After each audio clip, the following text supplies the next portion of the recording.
हाय, good morning. आज हम लोग बात करेंगे एजिंग पे। हाँ, एजिंग पे कैसे केयर करना चाहिए एल्डरली पर्सन्स को।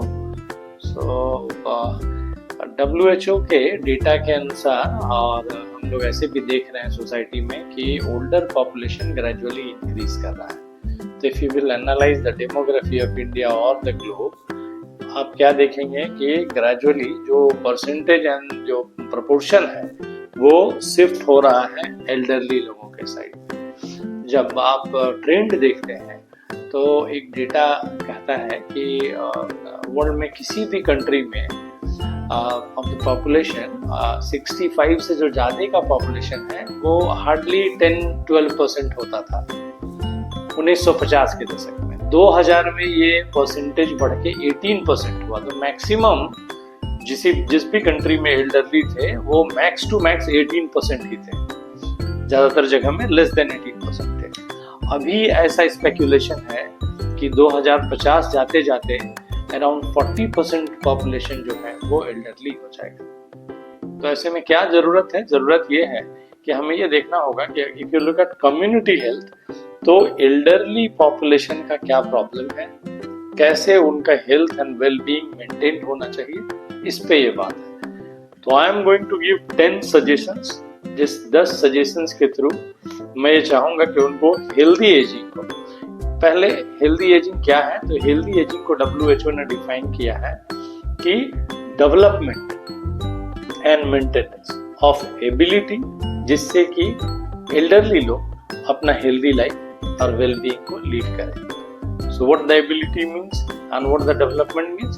कि फिजिकल हेल्थ, मेंटल हेल्थ, उनका सोशल हेल्थ, जिसमें वो इंटरेक्शन कर रहे हैं, कंट्रीब्यूट कर रहे हैं, besides maintaining the physical and mental health. तो ये उनका हेल्थ एंड वेलबीइंग है। So the 10 suggestions from me, और you can also think of क्या है 10 सजेशंस। तो पहला सजेशन है मेरा कि आप अपने फिजिकल एक्टिविटी को जारी रखें। जो भी आपका एज है, जितनी भी आपकी कैपेसिटी है फिजिकल एक्टिविटी की। से फॉर एग्जांपल कोई एल्डरली है जो 3 किलोमीटर डेली चलते हैं, तो वो कोशिश करें कि 3.5 किलोमीटर चलें अगले 2-3 महीने में।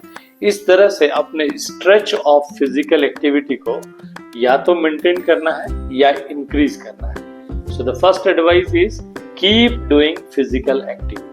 By doing so, your entire organ will start functioning in a better way और वो अच्छे तरह से काम करता रहेगा। सेकेंड एडवाइस इज कि अगर आपको कोई हेल्थ इशू है तो उसको बिल्कुल इग्नोर नहीं करें। आप अपने फिजिशियन से, जो pertaining to your clinical issue, जो फिजिशियन है, यूरोलॉजिस्ट से मिलना है कि डायबिटोलॉजिस्ट से मिलना है, या आई स्पेशलिस्ट से मिलना है, आप keep visiting to your physician related to your health issue. Never ignore the health issues. Okay. Third advice is कि ways to maintain the good mental health.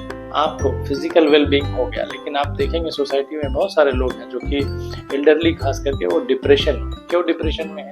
या तो उनके बच्चे बाहर हैं, या तो कुछ एल्डरली हैं जिनके स्पाउस नहीं है, कुछ लोग हैं जिनको की सीरियस इलनेस है, कुछ है जो कि ऐसे भी उदासीन है क्योंकि उनसे कोई बात करने वाला नहीं है। तो आप देखेंगे प्रोपोर्शनेटली जो मेंटल हेल्थ है वो एक बड़ा इशू है एल्डरली पॉपुलेशन में। तो कैसे इसको अटेंड करना चाहिए, इसके लिए ये सजेशन है मेरा कि आप एक ग्रुप बनाइए जिसमें इंटरेक्ट कीजिए, लोगों से बात कीजिए, कोशिश कीजिए कि हंसें, अपने हॉबीज को एक्वायर कीजिए।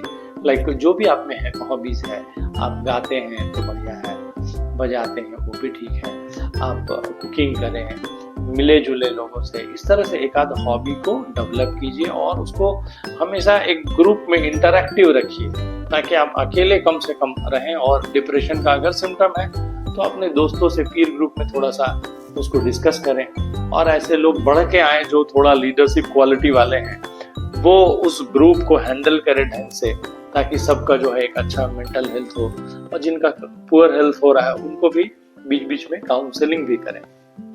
तो ये एक तरीका है। आप चाहें तो कार्ड्स प्ले करें, ग्रुप बना लें, चेस खेलें, टीटी खेलें, जैसी जिसकी एबिलिटी है, लेकिन एक ग्रुप बना के रखें, लाफिंग ग्रुप रखें, मॉर्निंग में मिले, beside doing your physical activity जोर से हंस रहे हैं, कुछ हंसी मजाक कर रहे हैं, इस तरह का काम भी करना बहुत आवश्यक है। Then hobbies, fourth I have told already कि हॉबीज को रखना है। उसमें कोशिश कीजिए सप्ताह में 1-2 दिन डांस करने का, जितना भी आपसे हो सकता है। इस बहाने आप हंसेंगे भी उस ग्रुप में, एंजॉय करेंगे और हेजिटेट नहीं करें, खुल के जीने की कोशिश करें। फिफ्थ है केयर, सेफ्टी इश्यूज देखना है। केयर क्या? In terms of fall, specially if you will see death in elderly, most common cause of death in elderly is because of fall. गिरते हैं वो, हेड इंजुरी होती है, कहीं ना कहीं हेड हिमरेज हो जाता है, ब्रेन हिमरेज हो जाता है और फिर इमीडिएट कॉज ऑफ डेथ वही बनता है। लेकिन फॉल से बचना है तो क्या करना है आपको? अगर स्लिपरी बाथरूम है, वहां पे आपका फ्लोर अगर चिकना है तो उसको जल्दी से जल्दी कुछ ऐसा उपाय कीजिए कि जिसमें उसमें ग्रिप आ जाए। रबड़ मैट लगा दीजिए या फ्लोर को चेंज करवा दीजिए।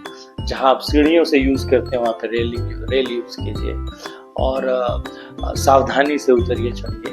अपने फुटवेयर्स को ढंग से रखिए जो सेफ्टी वाले हो, और केयर करना बहुत जरूरी है फॉल से। Then medication is the sixth advice. So बहुत टाइमली दवा लेने की जरूरत है, स्पेशली अगर सीरियस इलनेस है, लाइक किसी को हार्ट इशू है, एंजाइना का पेन होता है, तो टाइमली दवा ले रहा है या नहीं ले रहा है। आपको अगर बीपी है तो एकदम टाइमली दवा लें। बहुत सारे एक्सीडेंट्स मॉर्निंग में सिर्फ बीपी का दवा नहीं लेने की वजह से, hypertensive emergencies and then again paralysis और इस तरह का इवेंट्स बहुत बार होता है। इसके बाद है कि फेस्टिवल्स, जितने भी फेस्टिवल्स आते हैं आप उसको फुल करके एंजॉय कीजिए, चाहे वो होली हो, दिवाली हो, ईद हो या फिर आपका क्रिसमस है। जो जिस कम्युनिटी से, फेथ से बिलोंग करते हैं, उनका जो भी फेस्टिवल आता है उसको जम के एंजॉय करें। तो आपका इससे भी क्या है, क्रिएटिविटी, रिक्रिएशन एंड मोटिवेशंस बना रहेगा। इसके बाद है आपका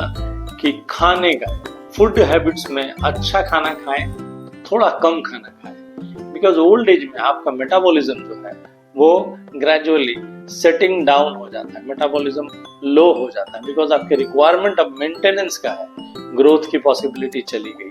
मोस्ट ऑफ द टाइम आपका BMR भी लो ही रहता है, जो रिक्वायरमेंट है एनर्जी का। तो आपको क्या करना है, थोड़ा सा कम diet is more health producing rather than eating more. उसके बाद सॉल्ट एंड शुगर, इसको एकदम कम रखिए। फ्रूट्स, अगर आप डायबिटिक नहीं है तो ज्यादा से ज्यादा मात्रा में फ्रूट्स और वेजिटेबल वगैरह लीजिए, ये अच्छा रहेगा। इसके बाद है कि जिस भी फेथ से आप बिलोंग करते हैं, कुछ रिलीजियस बुक को पढ़ें जब टाइम मिले। तो जो लोग जिस भी रिलीजन से है, हिंदू हैं तो आप गीता पढ़िए थोड़ा बहुत। यूट्यूब में आपको रमन महर्षि के टॉक्स मिल जाता रहेगा। And the last 10th advice is helping others. आप अगर आप में थोड़ा भी लीडरशिप क्वालिटी है या आपको लगता है कि नहीं मेरे कुछ फ्रेंड्स हैं जिनको की आवश्यकता है थोड़ा मिलने जुलने का, वो कम मिलजुल रहे हैं, थोड़ा सा अनहेल्दी फील कर रहे हैं या उनको हेल्थ इशू है, कोई उनको देखने वाला नहीं है, and you have the ability, and please stretch your hand, extend the helping hand, and उसको जाकर के फिजिशियन से दिखाइए, फिर उनके थोड़ा सा मेंटल वेल, ऐसा करने से आपको भी वेलबींग आएगा। So these are the 10 advice that I would like to give for healthy well-being of elderly population, which is keep on increasing, and we all want कि आपका population बढ़े, आपका ब्लेसिंग्स हम लोगों को मिले, और आपके रहने से, जैसे बच्चों के रहने से रौनक है, वैसे एल्डरली से भी परिवार में, समाज में रौनक ही रहता है, गाइडेंस भी मिलता है। Thank you.